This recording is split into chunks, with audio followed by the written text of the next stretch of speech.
And we are live, everybody. This is a special broadcast of Hangin with the Dook. And I am Big Bri from Level Up Cleveland, the award-winning podcast. And Duke and I are teaming up tonight to talk to the guys from Tyrant and Dysplacer. And the tour, the lowest level tour, is coming to Cleveland. It will be at the Maple Grove Tavern. And we want to go ahead and talk about it. But before we do that, first I want to bring in the Duke himself. What is up, my man? What's happening? Hey, Big Bri, thanks for having me on your StreamYard so we could do this. I'm excited, and these guys are pretty cool that we're about to hang out with for the next hour. Yep. Hell yeah, we've been talking to them. Very cool dudes, man. We actually saw Dysplacer at the Shotgun Festival, first time with Tyrant. But this should be really cool, man. We're going to bring the guys in right now. Here are the guys from Dysplacer and Tyrant. Hey, what's going on, guys? What's up, guys? What's happening? Cheers. All right, man. Yeah, we've been talking to the guys here. Pretty cool, man. I got to say, you guys both are a very killer band, at least for me. You know, my type of music. I know everybody's got their own thing, especially with metal these days. There's 7,000 genres. But yeah, I really dig what you both bring. More of a thrashier, I don't know. Not so much Dysplacer. Dysplacer remind me of the new wave of British heavy metal kind of. Yeah. It really does remind me of that type of thing with a kung fu twist. And Tyrant just reminds me of, it's like my favorite type of shit with the whole classic metal with the voice that I really love. I mean, that's my style. I came out of the Metallica and the whole Megadeth thing, and that's my thing. But I will say Dysplacer, I love new wave of British heavy metal, and you guys really remind me of that vein, I guess. But it's different. It's similar, but it's also different. So we're going to talk about all that shit. You got a killer concert coming up at a very kick-ass venue. You guys are playing the Maple Grove Tavern. Probably me and Duke's favorite venue, right, Duke? Would you have to agree? I do love it. I do love the Maple Grove. You guys are going to love everything about that place if you haven't played it there before. You're going to love the owner, Nick. He's freaking awesome, dude. The barmaid that does upstairs, she's kick-ass. The guy that does sound, Jeremy, kick-ass. You guys are going to love that place, man. It probably will fill up for you guys. Oh, yeah. And show is holy shit, I didn't write the date down. This It's Friday. Saturday, though, ain't it? Friday. It's this Friday. Yep. You guys are playing at the Maple Grove Tavern. The show starts at 8:00. $12 advance, $15 day of show. See, I got all that shit. It is a 21 and over show at Maple Grove. They always are 21 and over. And you guys are also playing with Ill Fated and Nightmare Empire. We are familiar with Nightmare Empire. I know Duke and I play them on the show on the radio station constantly. They were my first Hangin with the Duke interview. Yeah, real good band, man. Real fucking good band. So you guys got a really good bill here, man. This should really go well. Should be kick ass. Lowest level is the album you guys are got out right now, Tyrant. And so this is the tour. And what's cool is before we were talking to you guys, you were like, well, it's us two here. The one dude, he's out shopping. He's shopping for shit to take on tour. No one ever thinks about that, right? Like everyone just assumes you guys throw some guitars in a fucking whatever, and you guys are on your way. But no, there's planning. You got to eat. You got to drink. You got to have shit to, right? Yeah, absolutely. A lot of planning. I'm buying all the socks. Yeah, it's like a trip. I mean, you're planning the whole fucking trip, and you got to plan for everything. You got to have underwear. You got to have fucking deodorant. You got to have all that shit. Right? Extra underwear. Yeah, it's pretty much camping for like 2 weeks, but playing music. And a lot of failure. Now the Dysplacer guys, they got kind of like outfits. They dress up for the occasion. They got a whole shebang they do. What about you guys, Tyrant guys? Do you guys just come out in the regular heavy metal attire with the shirts and the jeans, or do you guys got a whole thing? What do you do? Anything? Tyrant guys. Can you hear us? I can hear you. Yeah. It kind of cut out for a second. Oh, did it? Okay. And we're back. Okay. I just thought you were ignoring me. I thought you were like, fuck you, dude. I ain't fucking.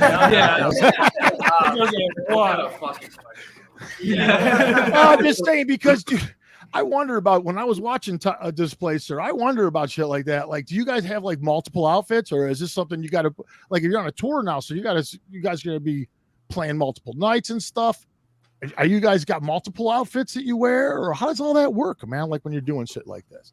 I mean, you guys ain't exactly millionaires where you can afford a whole wardrobe of stuff and change constantly, but you guys have some stuff that's a little different, right?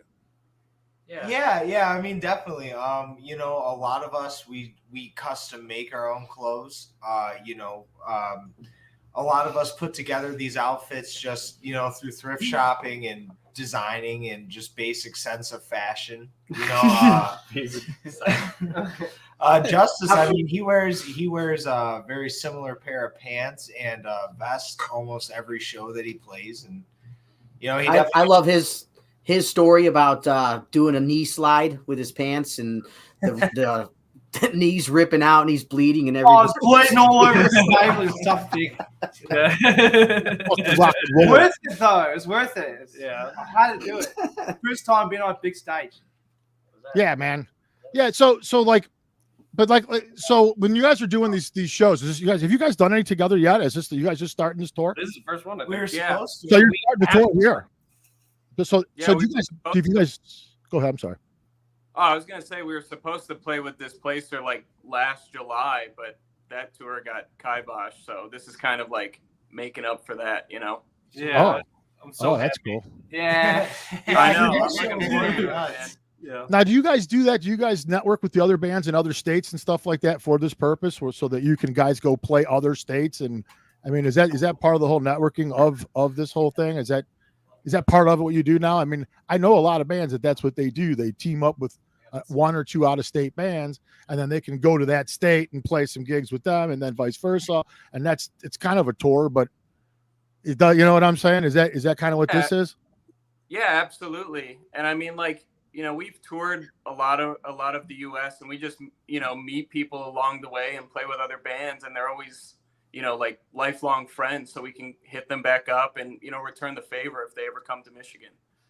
Oh yeah. That's the way to do it, though, right? I mean, that's the only way to do it right now, especially as far as cost goes and everything. That becomes a lot more cost friendly because you're not just like throwing a bunch of like dust and and shit at the wall and hoping it sticks by going to different places. You can kind of like already kind of ride their following too by going and jamming with these guys. They've already got a following. Now you can go and jam in front of their fans and so forth and so on. It's the only way to do it. Yeah, it really is. That's actually how we got to Cleveland in the first place, because we got in contact with Alethea, and we played their CD release show at Maple Grove. And then after that, they were like, "Oh, you want to come back out?" We've been doing a lot of these like day trip shows where you go out for like a couple days, and then your van breaks down. Then your van breaks down, and then you're there for a couple more days. You replace $200 worth of parts. Turns out it's a $7 wire. So how do you guys how are you all traveling for this? What's the travel? We had to buy a new car. Yeah, a whole new car. Financial deficit. Did you guys go into debt for this a little bit? Did you have to? We had to pull through. Only like 24.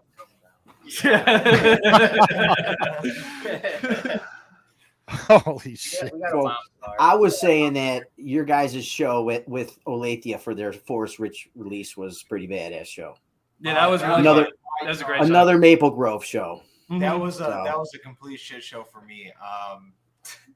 My guitar literally fell apart in the middle of the set, and I had to steal Tyler's, and but that was a great show, and that was our first time in Cleveland, and who could have ever expected a better welcome? Yeah, Cleveland has the best scene I've ever seen. Right, Cleveland's scene is amazing. Oh my god, they spoiled Tundra. It's growing. It's getting better. Yeah. Rip Ride, Wild Times. Forget about it. All those bands that we met at Shock. Phenomenal. Wrath Icon, amazing. Yeah, Wrath Icon. Wrath Icon. How could you forget? You're mentioning a lot of favorites. Yeah, it's a good time. Down. So what about guys from Tyrant, Phil, Andrew? What have you guys been to Cleveland before? Yeah.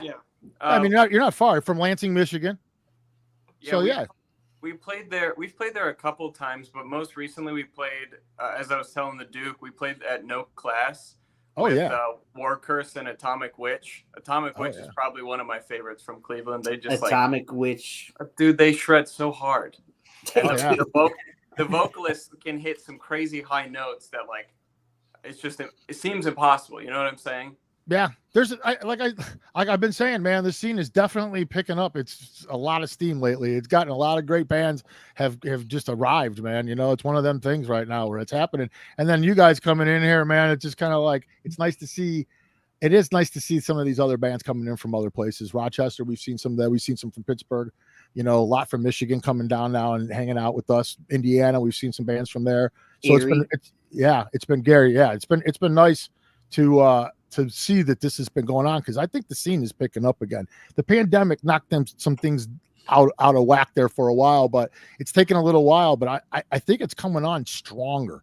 That's what I keep thinking. It's like it's actually stronger than it was beforehand. I think a lot of it's just because people are just fucking sick and tired of all this shit, and this is the release, man. It's that moment to release now, man. Let's get it out. It's going to be a good year. Mm-hmm. It's going to be a good year to tour. Yeah, we're definitely having a very similar issue in Rochester. You know, I mean, after the pandemic, all of our favorite bands disbanded. Like when I was 17, I first joined the scene, it was absolutely booming. Some of the best bands were out at the clubs every Friday and Saturday to see all the local bands. And ever since COVID, you know, there's just been a huge influx of like bands disbanding and then new ones reforming, but you know, it's just kind of not the same. So it is exciting to definitely see these scenes reemerging, especially, you know, from locally to regionally like you guys. Yeah, it's very cool, man. So let me talk to Phil and Andrew for a second. I want to know, so you guys are from Michigan, and what gets you guys, first of all, tell everybody what you guys do in the band, and then first let's start there. Okay. I do guitar and vocals. I play the drums. Okay, so Nice, you guys are nice. you guys are a 4-piece, Mhm. and so it's like the whole Metallica type of setup, or Megadeth, where your guitar player sings, you have another guitar player, a bass player, and a drummer, correct? Yep. Yes, sir. Okay, so definitely guys have a killer thrash style that would be how I describe it.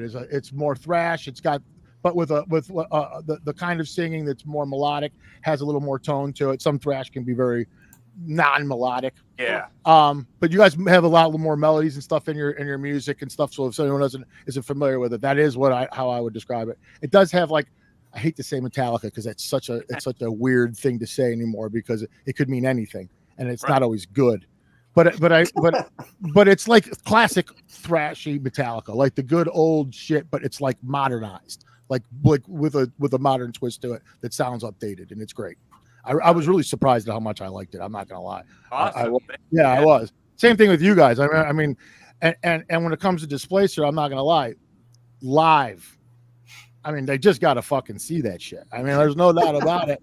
Like I know, like that is a whole different thing. When I was listening to you guys, I was like, oh, they're a really good new wave of heavy metal band. You know, they're good. And then you see you live, and you're like, they're a whole different thing, and that's cool. You know, like, because it's hard. It's hard to be different. It's hard to be different, man. Yeah, I mean, I'm not gonna lie, we put a lot of work into that too. You know, But 110% Makes me feel kind of good. Hence the extra. You guys are like choreographed, kind of swinging back and forth. You got your stomp and your back. That's great to watch. Hard.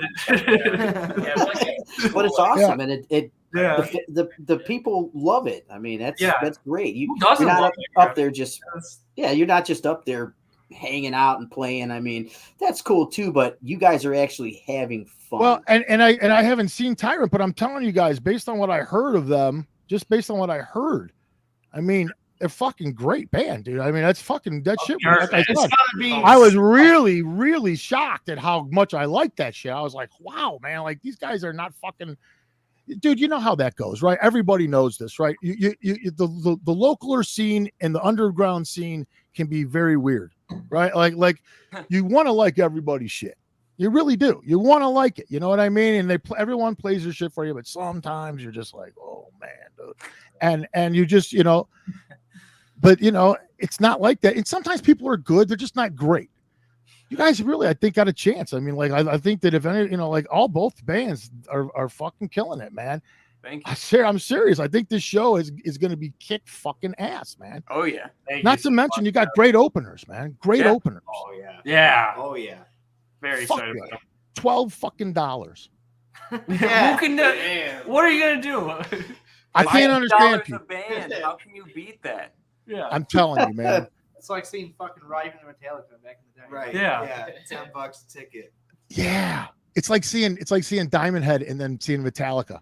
Yeah. It's what it's like, you know what I mean? It's like, holy fuck. That's like a $700 show right now. Yeah. Oh, You got to take a mortgage out to see shows now and shit like that. You got to like fucking mortgage. That's what I'm saying. That's what I keep telling people about these local shows and stuff. I'm like, guys, you're fucking missing out, man. These bands are every bit. Here's how I describe it, right? When you leave the show, did you really have 25 times more fun at a festival than you do coming out of the Maple Grove, fucking slamming inside there, moshing? The bar is 2 steps away from the stage. You're always within a spitz level, a sweat beads level of the stage. Don't they have $5 pitchers too? How much more fun? What? Don't they have $5 pitchers too? Do they really? I fucked up. I think we bought like 3 of them the last time we were there. I must have fucked up if they did, because I didn't get those motherfuckers. No draft, please. No draft for me. I love draft beer. See, I do. I love the fuck out of draft beer. I'm gonna grab a better beer, guarantee it. How about partying? How kind of partying do you guys do? Like, you guys, what? Like, are you guys all about like getting a little liquored up before the show? I don't think. Not before. No, I don't know. I don't know about liquor. Maybe some cocaine, but I don't know about no St. Patty's Day or some shit. I don't know. Man, but no, you guys are bouncing off the fucking walls, man. I swear to God, that was crazy shit. No, we usually do in our hometown a lot is we'll throw a party and then we'll have an after party always afterwards. So with the price of a ticket, you get a party too. Yeah. At the bar, you're saying at the bar because locals seem to come out because they're like, man, I want to go to this party, and I'm like, well, come on, it starts here, dude. Come on, mate. So who put this tour together exactly? Did you guys actually do it, or did you have your people do it, or how did that all come about? Like as far as getting the dates and everything, did you guys do it yourselves? Was this who did that? It was a booking agency, and we suggested Dysplacer, and it just made sense, because like we were supposed to play with them, and I know Zach and I have been talking for like forever about putting shows together, so it just made sense, and the music is similar enough that. Yeah, right. The people who like one will like the other for sure. Yeah, it's dynamic. Yeah. It's I always use the word palatable. I know that's really not the right word because that's taste. That's my taste, but it is a little more of the palatable stuff to me. The more common vocal where you don't have somebody just growling. You know what I mean? It's not just a growl. It's actual. I mean, our the Dysplacer, you guys it's almost operatic in some ways. You hit some shit. You know what I mean? You can do some stuff over there, and fuck yeah. Insane. And then you come down with the Aussie voice, and you're crazy, dude. You're fucking crazy. So I'm not gonna lie. It was fun. Good time. It was a good time. So, anyways, I'm gonna get back to Tyrant again. I was talking to Phil and Andrew real quick. So, you guys are in Lansing, Michigan. What gets you started playing guitar, and what got you guys started, man? What music did you hear? How did it all start off for you guys? It's this when we were really young. We got introduced to Kiss from our parents. Yeah. And there we go. Oh, are we still in? Yeah, you're in. Okay. I blew you up, man. Okay, cool. We got introduced to Kiss at a very early age, and Andrew and I both saw it and heard it and just kind of like realized that that's what we wanted to do. So, Kiss was the thing that got us into playing music. And then, we got into heavy metal and, prog rock and kind of branched off from there. So it's the Kiss story for you guys. Because we always look at it like there's always just a few different bands that seem to start even like decades later and stuff. It's like, you always hear the Black Sabbath in the early days, but Kiss really sparked a lot of people. I mean, when I was born in 70. So when Kiss came out, and when I was 10, that was like their end of their makeup years. They were already getting into Unmasked, and they were doing Dynasty and all that shit. But I was, dressing up. Yeah, I was living in it, like that was like, but I never got to see them in their makeup till 96. And then I got to see that fucking show. But yeah, that's the band, right? That's that band. It just makes you want to go play fucking, it just makes you want to do it. Yeah. And specifically it was a Psycho Circus cassette because, that's when we first like got introduced. And I still fucking love that album so much. I got wild concert. I was at that concert. No shit. Hell yeah. Kiss. What about Dysplacer? What get you? What was you guys? I mean, I'm sure it's not everybody's the same, but AC/DC. Mine was Primus, actually. Me too. Oh, yeah. Huge Primus. Fuck yeah. Primus sucks. Yeah, Primus does. Iron Maiden for me. Maiden. Lost Horizon. Yeah. Hell yeah. Lost Horizon, dude. What the hell's going on? Oh, that's him knocking into my jank cables. Yeah, I heard it. Now we hear it. Oh, we have a helium tank too. Yeah. That's nice. Hey, don't hog it all, man. Don't hog it all, dude. All right, but yeah, so Bushy and that's how I hit those high notes. Yeah, that's how you do it. Bushy and I used to be in a band called Nuclear Winter that was from Buffalo way back in the day. Pure thrash metal. Yeah, that was like thrash metal. That disbanded around like 2020 or something like that. And then I was in a band with everybody else in here that's still playing around. It's called Das Brute. And then we decided to kick one of them out and then replace it with Bushy and then make Dysplacer. What? So where's the Kung Fu come from? I know this is a common question, but where does it come from? Our obsession with Kung Fu movies. No shit. That's really where it is. Shaolin and all that shit. Love that shit. Flying Guillotine. Yeah, Flying Guillotine is sick. I mean, Bloodsport's on the album. Yeah, Dragon John Ball Claude Z. Van Damme. Amazing American Kung Fu. I played. Did you guys ever Bloodsport consider this morning on the show? Have you ever considered the name Bruce Leifer? Never, Bruce Leifer. I thought if you put that might be the third album. I don't know. It just sounds like metal and Kung Fu would go good. I like it. Yeah, I mean, I'm willing to advocate it. Just don't ask for royalties. We're not good for it. I'll be happy with that shit, man. I'll be happy with that.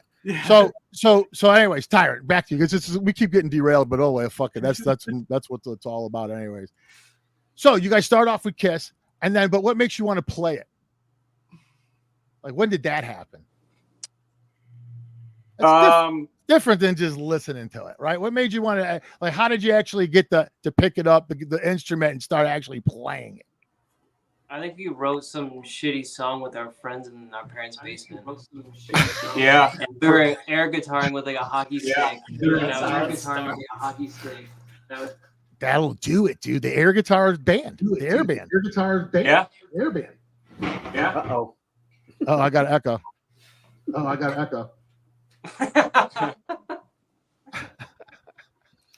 Where did that come from? I don't know. Yeah. So how old were you guys when you actually got your first instruments? Were they like a Christmas gift under the tree, or birthday?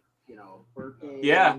I was probably 11. I think I started on violin when I was 4, and then when I was like 11 or 12, that's when I realized like I want to rock, And so I got a guitar, and shortly after he got a drum set, and we just started playing music.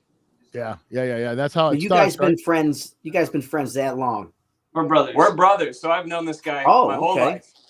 Hey, that's even better. I know a lot of brothers that play together in bands. It's pretty sweet. So you guys got cool parents. Twins. You got cool parents. Let's just start cool right parents. there. Yeah, right. I mean, like, because the drummers always got cool parents. Always, right? Oh, yeah. I mean, like, yeah, you can't be a drummer with the asshole parents. You won't get nowhere with that. Yeah, very true.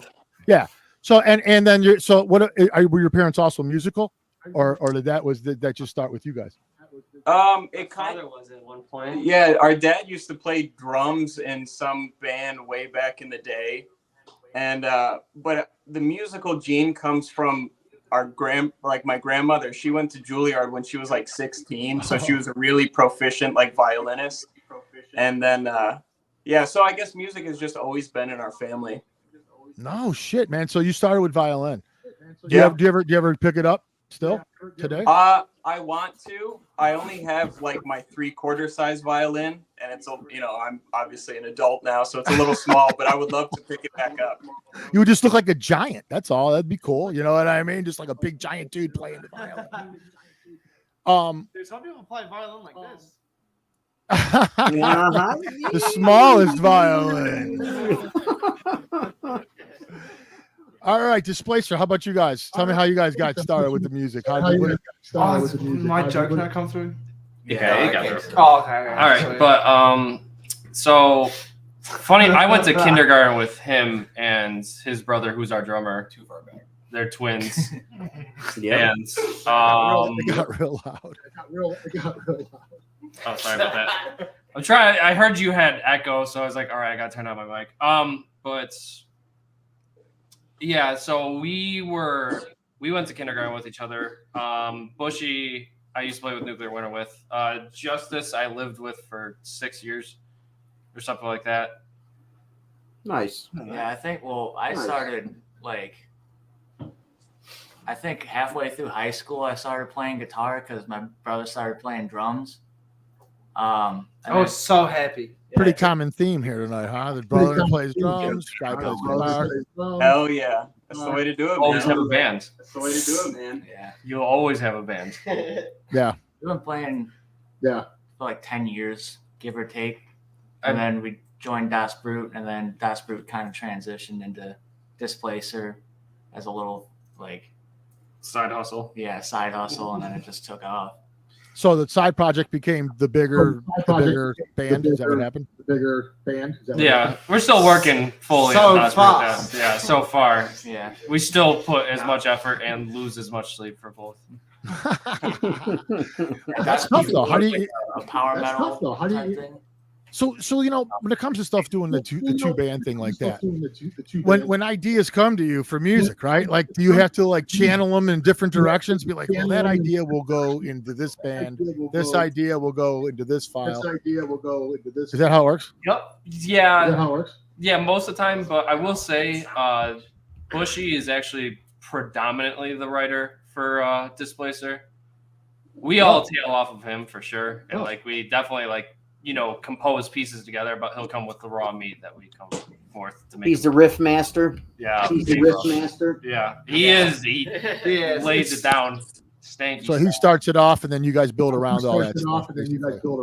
Yeah, for the most part, yeah. We originally tried to do it with just coming to the jam. So he's like, "Hey, I was screwing around with this today. What do you guys think?" And then try to ease our way through that. But we're trying to do it more computer based right now, shooting out demos and stuff like that we can play around with a little bit easier.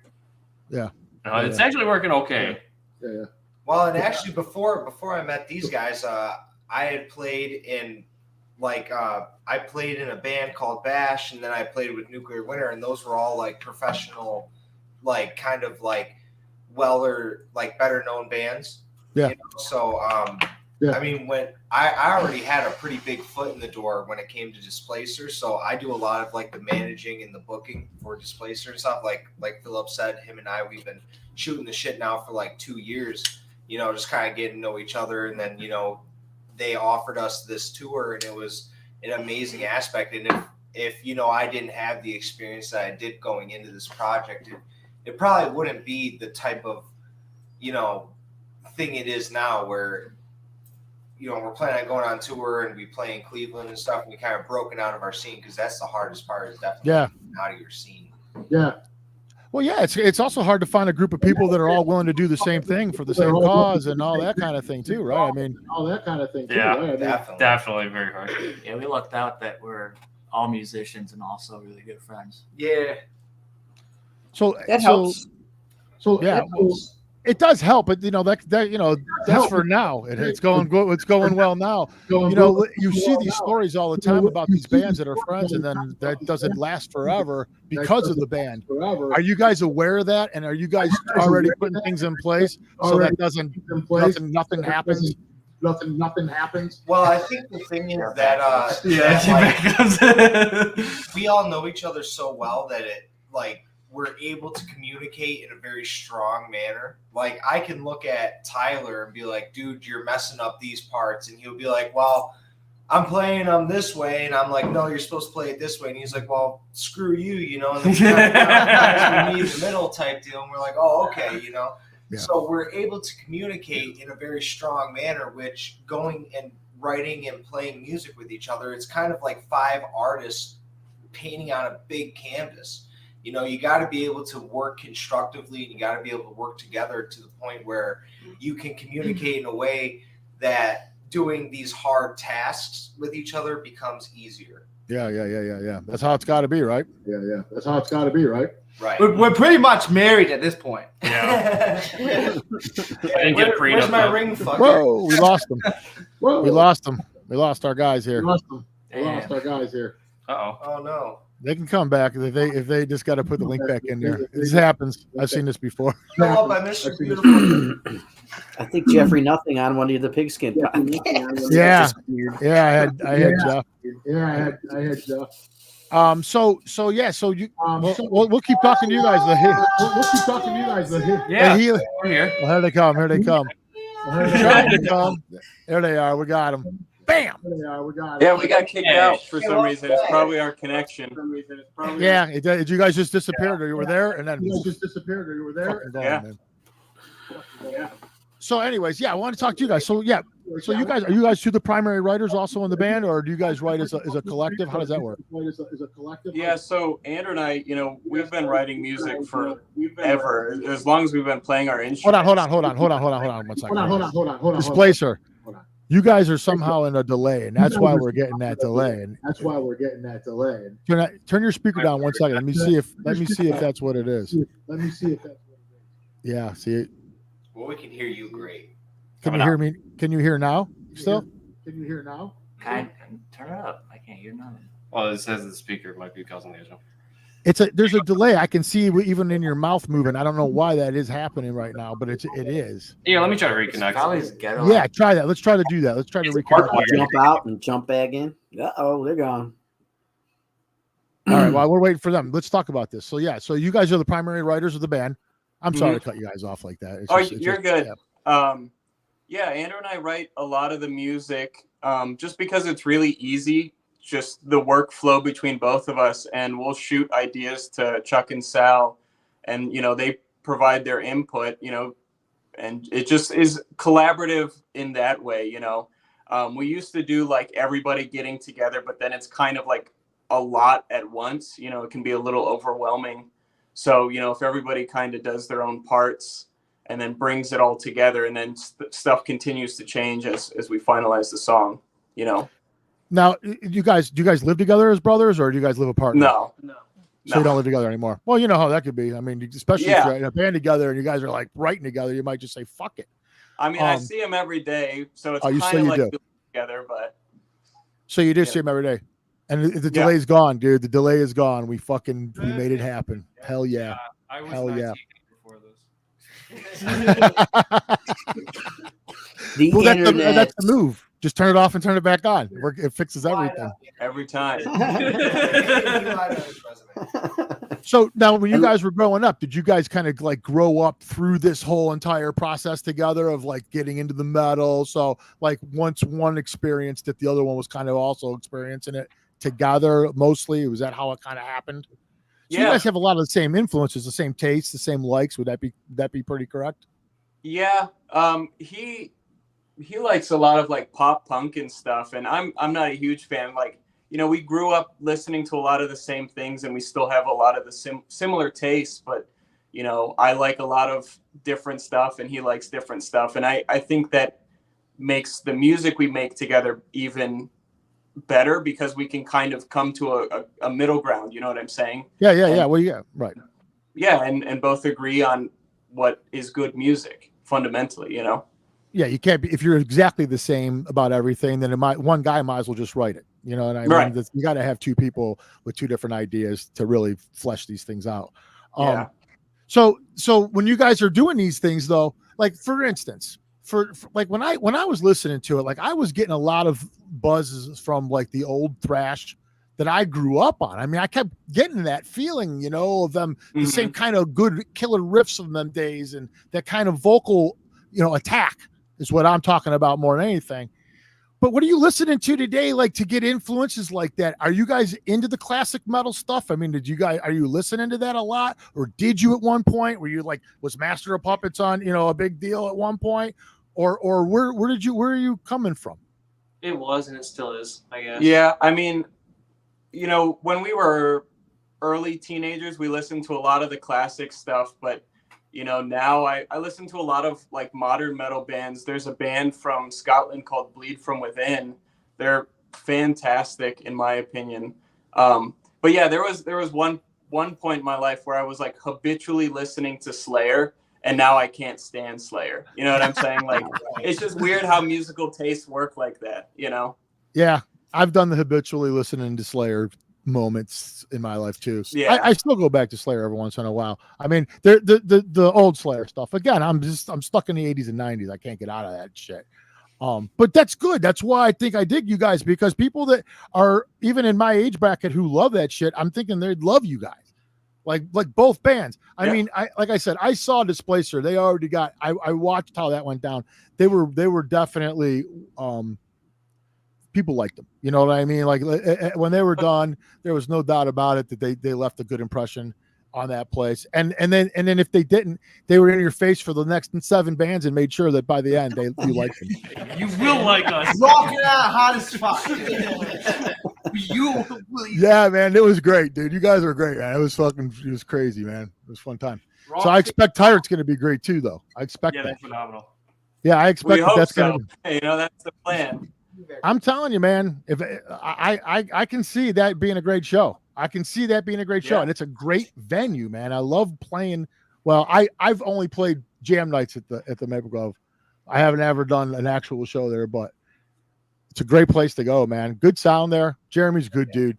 You guys said you guys played there for Olathia's, for their CD release party for the Forest Switch. Yeah, right? that's the first time we were in Cleveland. Yeah, so you played there already. Good. Yeah, it's cool. It's good. Cool. It's a cool spot. Yeah, it's upstairs. I love it. 2 bars upstairs, downstairs, the whole bit, man. You can get into the Rock and Roll Hall of Fame for free if you bring an album. Really? Yeah. We found that out. Yeah, we all got in for free. We brought shit. I didn't even know that. Yeah. I forgot. Write an album. Get in there. I think it was Chris from Olathe. She told us that. Really? Did you guys go to? So you guys went to the Rock Hall while you were here? Oh yeah. I was forced to go home, but yeah. There was enough seat space. We played, how was it? How'd you like it? Oh, in their little jam room type thing, and kind of fucked it up. But it was cool. You liked it though? Yeah. Cool. Did you like it? No, I mean I didn't like how like Iron Maiden was in there. Like, well, yeah, the snubs you can't really like. Everybody's displeased with that. There's a lot of snubs. I think they're in next though. I think they're really on the list. They've been on it for a while. Cher's on the list. Cher is on the list before Iron Maiden's on the list. Rush just got in not long ago. Rush and freaking Deep Purple. I mean, come on, dude. Deep Purple wrote "Smoke on the Water." Every guitar player's first freaking riff was "Smoke on the Water." And they're not in the Rock Hall of Fame. Get the fuck I think out people. I haven't played. They are now. They are now. But I mean, it just took them forever. I think it's because they vote bands in and they only do so many a year. I think that's the issue. No, that's not what it is at all. This is it's a popularity contest. Okay, I'll give you an example of what this is. Okay, so it's Rolling Stone magazine basically thing, right? I mean, they're really the ones that run the whole entire program. New York, Kiss, okay? Kiss, of all bands. How long did it take Kiss to get into the Rock and Roll Hall of Fame? How ridiculous is that? If they're not, they should have been on that first ballot. Like how many, you guys and 8 zillion other bands were influenced by Kiss first. That's what got everyone in. And you're going to tell me it took that long? You know why? Because Gene Simmons paid for that bass that he was going to put in the Rock Hall of Fame. And he said, I want money. And they were like, no. And they went back and forth. And that's really what it comes down to is it's a business. It's not the best are going to be in there. You know, when rappers and stuff were going into Black Sabbath. Sabbath's in it. Just Sabbath's in it. I thought Ozzy was in it. I don't think Sabbath's in it. No, Ozzy's just nominated this year. Yeah, Black Sabbath is. Didn't it take Priest forever to get in? Yeah, they just got in. I watched every single Rock and Roll Hall of Fame voting every day for Priest for like 10 years. I'm like, come on, man. He hit this time. How stupid is that Judas Priest isn't in the Rock and Roll Hall of Fame until last year? Last year, a year before, they just got in. How stupid is that? And Iron Maiden isn't. They're the first band to release albums 50 years apart. You know what? You know what's funny about Iron Maiden? Here in Cleveland and locally in America, even Iron Maiden is just a really kick-ass band. Worldwide, they're one of the greatest fucking bands that ever fucking lived anywhere in the world. Like the rest of the world looks at Iron Maiden like they're one of the greatest things ever. And when they go somewhere else, they get 500,000 people can show up at their shows in some of these places. It's a little different, and for them to not be in. Crazy. In Europe, their local scenes are popping. There's hundreds of thousands of people that go, and metal's mainstream over there. It's always been. We have pop music, you know, and it's then always here, you know, the only way you're getting famous is off of Avenged Sevenfold or Five Finger Death Punch style music. It's like, get out of here. True. Yeah, it's true. That's U.S. heavy metal. If Dysplacer and Tyrant went overseas, we would be playing sold out shows. They'd love you guys. Yep. They fucking love you guys. Get your asses over there. Fuck it. Got a lot of friends over there. Hey, if we ever go, a lot of friends coming with us. All the way to the top, baby. We'll start swimming now. Yeah. I'll get the boat. Yeah, we should. You guys are fucking great, man. Oh, hell yeah. I definitely gonna have to come to the show. I gotta have to come. I got shit to do, but I might have to just cancel everything and show up for this. You know, I'll be there. Come party with you guys. Hell yeah, dude. Yeah. We'll be there. We booked an Airbnb. Let's go. We got a hotel. It's cheap though, so we could probably get away with a lot. You guys got a hotel?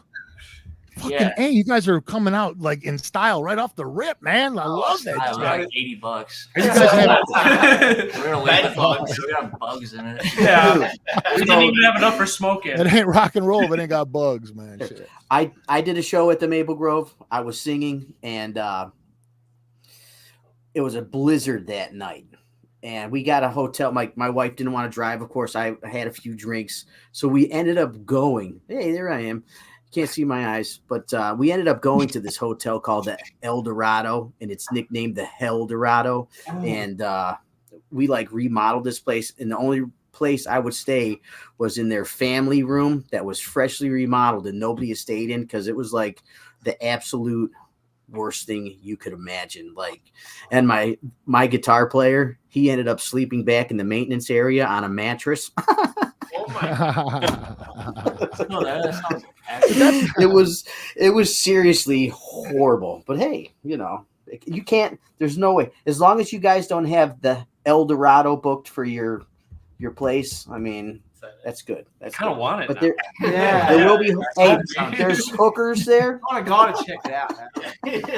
Hookers, and I seen lots of like needles and shit everywhere. It's pretty bad, dude. Nothing wrong with that. That's rock and roll, baby. Rock and roll, baby. Hokey. Never seen anything like it before. It's horrible. It's like diabetics or something. Yeah. Sure. No. So are you guys this tour? I mean, it's called a tour. Are you guys literally going to leave, hit all these shows or is there times where you'll be able to come back home and then go back out, or how is this thing actually going to play out? Is this going to be like are you guys moving across the whole country here, or what are we doing? What's the farthest show? It's just the East Coast, and I think the furthest is probably Richmond and Louisville. But yeah, I mean, it's just along the East Coast. You know, we're in New York for like 3 or 4 days. You know, hitting like Connecticut, Delaware, Brooklyn, all along the East Coast and down. So sweet. You guys are going to Louisville, Kentucky?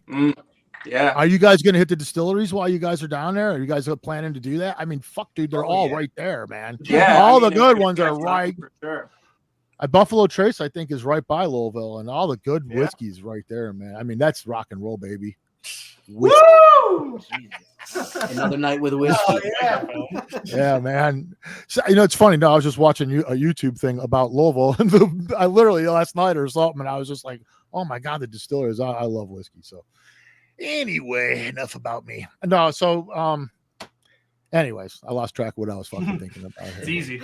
That doesn't happen. Here, I'll say, you guys are gonna love playing with Nightmare Empire. Them guys really kick ass, and I'm excited to see them with you guys. Like literally, when they were putting your show together at the Maple Grove, I hit up Jeremy. I said, you want these guys, and I said I'm friends with them and play their music all the time and did interviews with them, and you guys are really gonna love them. They kick ass, dude. I can't wait. Yeah, very excited. Yeah, it's cool. So Tyrant, I'm gonna talk about this new album, this lowest level album that you guys just put out that I was just jamming to. It's pretty fucking cool, man. How long did it take you to write? What went into it? And give me a little details about the making of it, and then, how like I said, this is the post-pandemic, so there's a lot of stuff that's coming out that I'm noticing lyric-wise and stuff too that's a little different than you're used to hearing because people are pissed.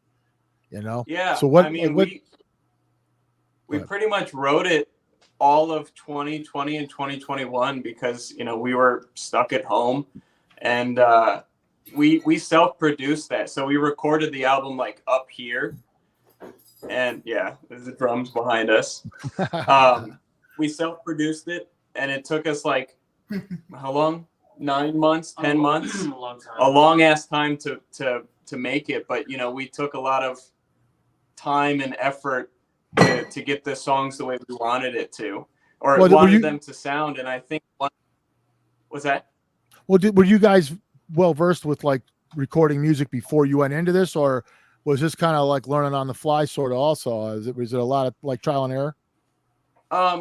So I do a lot of like mixing, mastering, recording. Like my one of my jobs is I do front of house stuff for venues. Oh. So like I have some knowledge, but a lot of it was like experimenting and just trying different mic placements on the drums, trying different drum mics, trying different guitar tones, all types of stuff. And it was a lot of hard work, but I think it was worth it. You know what I'm saying? Yeah, right. Well, yeah, you're not, and if you're not one of them that's just willing to put something out just to put something out, then it's going to take some time. And but there does, are you also, did you find that it was hard to find those moments when you're like, okay, it's done? Like do you sometimes need somebody to push you and say, all right, dude, it's done. Let's move on? Because I know some people are like that. Like they'll go on forever. Like this thing can go on forever. Yeah, it was getting to that point, and Andrew and I, we were like, okay, it's got to be done by this date, no later. And me, I was like, well, what if it's not done? And he's like, shut up, just send it out. We sent it to the mixing and mastering engineer Alex Pera from Second Sight Studios. He's also in Paladin and Sadistic Ritual, both great bands, but. Yeah, we set a hard date and said, like, whatever it is, it's done. So did you find, like, toward the end of that, right before there, you were in the studio, like, mixing, like, 12, 15 hours a day just because you knew the date was coming and you had to get this thing perfect type thing? We were sitting here. We had many, like, 10, 12-hour days just sitting here, like, listening through the songs. Is this the right take? Is this the way we want it to sound? And, Yeah, definitely. So Dysplacer too. I want to ask you guys because you guys are a little more different. I mean, like there's some dynamic, crazy stuff going on with you guys. A lot of harmonizing, a lot. It's just like I said. It's like that new album type feel to the whole thing. Your writing process is it simple, or how do you guys do your writing? Well, and is Kung Fu always thought about while you're writing? Let me ask you that. 100%. Yes. Never off my brain. Yes, actually, our album is like concept themed, and it's a tale of ninjas and triumphant victories and battles and facing enemies brotherhood. Brotherhood and facing things within yourself. And our writing process. So we had, when we first formed the band, we had a show booked a month after we just formed, so we learned a 5-song set in a month. And then after that, it took us about 1.5 years to write our first album. And then it took us about another 1.5 years to record it. It took us a very long time to record it. A lot of thought went into it, a lot of production value. Like there's songs where you'll hear 6 layers of guitar harmonies in 1 6-second little things, We has to be there though, right? Has to be there. We went all over the wall. Yeah, sick. In the words of Inkbay Malmsteen, more is more. Yeah, it's true. You throw everything you got at this album, and that's what I think we did. And our biggest complaint is that every song is 8.5 minutes long, and we went a little too hard. We just always, I don't know. Well, I mean, that's not always. Tunes. But that's in the metal world, though. That's not that uncommon for some bands. I mean, there's a lot of bands that play a lot of longer songs. They can, because a lot of this music isn't going to be on pop radio where you got to play a 3-minute song. So make it 6.5, 7, 8 minutes. Who gives a fuck? And if you got that third part and the mosh part in the middle, if you make it a couple minutes long, then you got a 6-minute song. So we'll fuck it. Well, I would definitely compare our sound to, like power metal, and it's a very common theme in power metal and melodic metal that, you have very long sections where you're just shredding away, having a good time. And I think, that's something that was definitely thought about in our writing process too. But we're currently working on our second album, and our second album is going to be a little bit different. It's going to be a little bit quicker paced. It's going to be a lot more speed metal influenced. So, really? Wow, that is different. That too. Now, is that because some of the guys in the band are like, I want to go this fucking direction? Or is that, what is that? We just felt it. We were like, all right, this is what's going to happen. Yeah, like those riffs sound good. Let's have those ones. Yeah, we're throwing darts at a board, whatever sticks. Sweet, man, sweet. So what can people expect this fucking Friday night? I give you my opinion. I told you what I think. What do you guys think they can expect? Like, what would you say? Loud. Yeah, shit that grinds, bro. Yeah. I mean, it's not a huge space to work with. I'm not going to lie. The Maple Grove is not a real big place. It's kind of a small place, but we're going to make it as big as possible. It can get, there could be a lot of you guys do. Emotion. Do you guys do any drinking during the shows? You guys, are you guys partying? We don't do it before. None? That's how you play sloppy. Hey, you want to have a beer beforehand? I'll have one with you. Yeah, you got to have one guy in the band. Yeah.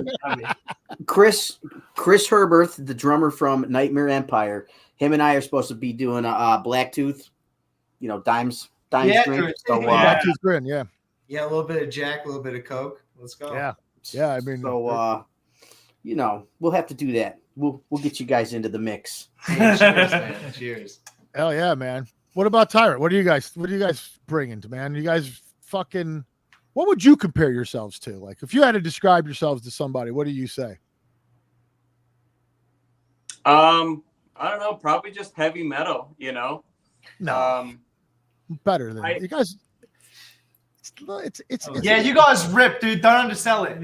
Yeah, dude. You guys are not different. No, I mean, in my opinion, it is just heavy metal because we try not to do like too much thrash or like too much of one thing. We try and just do a little bit of everything. But yeah, I don't know. Just good, loud, heavy power. You know what I'm saying? Yeah.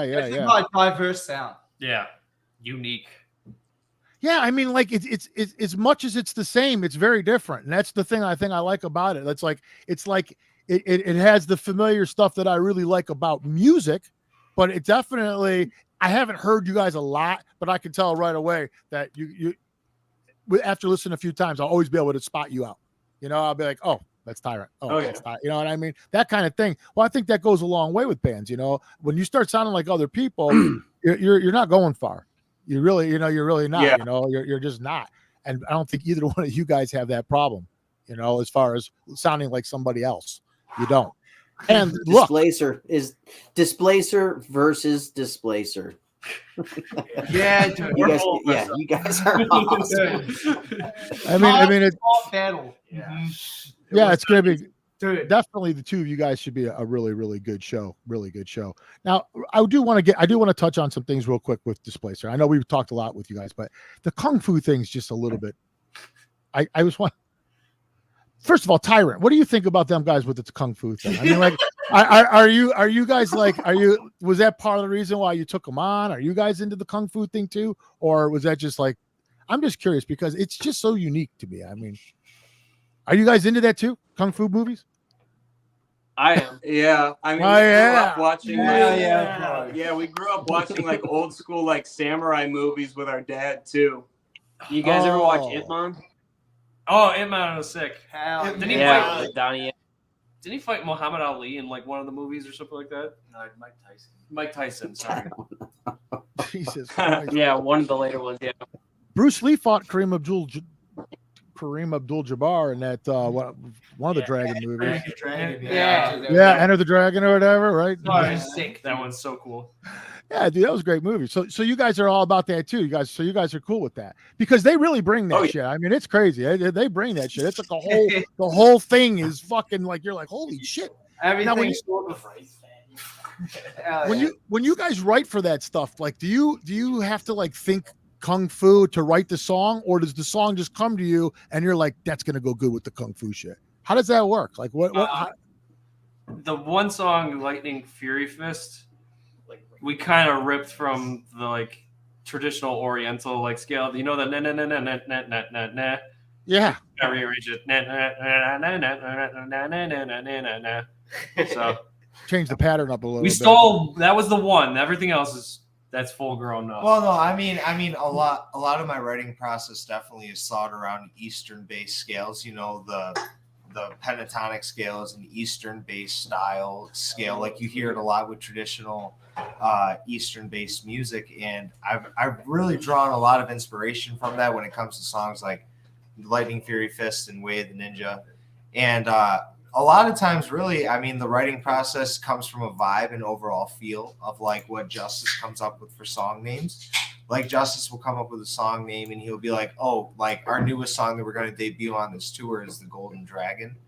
And that song was just based around a vibe of, you know, us going on another epic quest to find this hidden katana blade that is like an all powerful, like mystic tool with a cult by the same name trying to use their sword to enslave all of America. So we got to go on tour with Tyrant and crack that down. We're saving America. Shit straight. What the fuck, man? Yeah, we have fun with it. We got to rock out. What kind of fucking weed they got in New York, dude? Yeah, we're working. Yeah, you know what? You'll thank us later. Thank us later. I love it. No, I love it already, man. All right, best song you guys are playing Friday night. Tyrant, what's the best song you guys are playing Friday night? What's the best one? What's your pick? That's a good question. I really like playing Sins of the Many. Yeah, I was gonna say it's probably Sins. Yeah, that one's fucking just so heavy. Fuck yeah. What about Dysplacer? Best song you guys are playing Friday night?